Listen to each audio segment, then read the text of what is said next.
Hello everyone, today I'll be talking about mitral clip. Mitral valve is a major valve in the body.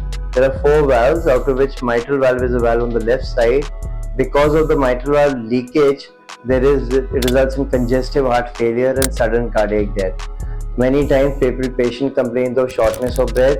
The shortness of breath increases on lying down. The moment you sit up, you feel better. The shortness of breath is also associated with coughing when you do lying down position.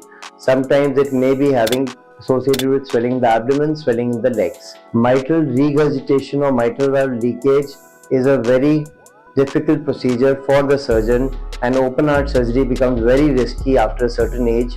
So as a result, mitral clips have come. Mitral clips are small clips which are delivered through the vein, through the leg vein, just like we deliver the stents through the leg arteries.